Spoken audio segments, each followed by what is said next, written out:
Okay, so first of all, I'm going to select all of the rows and I'm going to change the height, and I'll make a note of the number of pixels. So this is 104 pixels.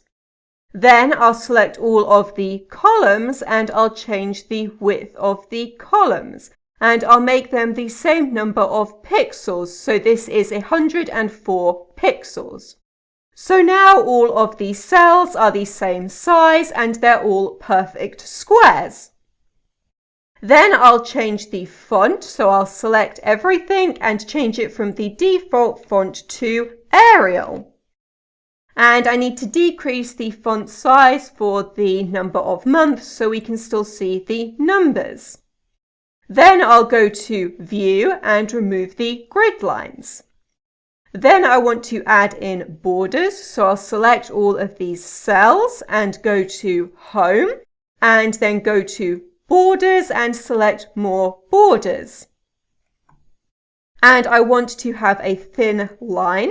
I want for it to be grey, and I want an outline and also an inside border, and OK.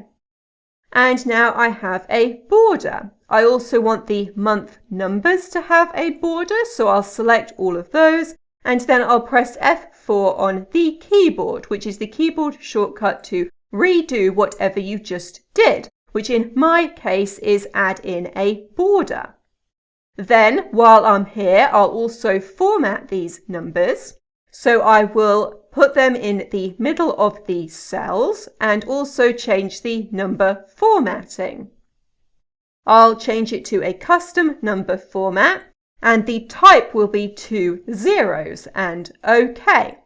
And this will add a 0 in front of all of the single-digit numbers.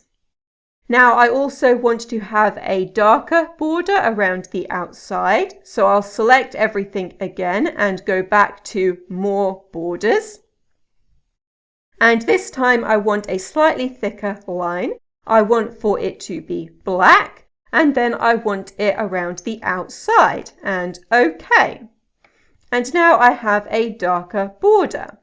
I also want to have a border every 12 months, so I'll use the keyboard shortcut F4 again in order to do that. And I'll apply borders to the number of months as well. Then I want to have a border around all of the coloured cells, and I also want to remove the borders in the middle. So I'll go back to More Borders. And this time I want a border around the outside, and I want to remove the one in the middle, and OK. And then I'll press F4 over and over again to apply the same formatting to all of the other coloured cells.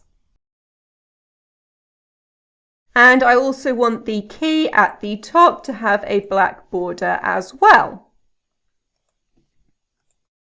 Then I'll format the key, so I'll add in a row here and then clear the formats from that. And then I'll add in a row here as well and clear the formats from that too. Now let's rearrange this. So I'll move this one to the side and move this one down. Then move this one across and move this one across as well.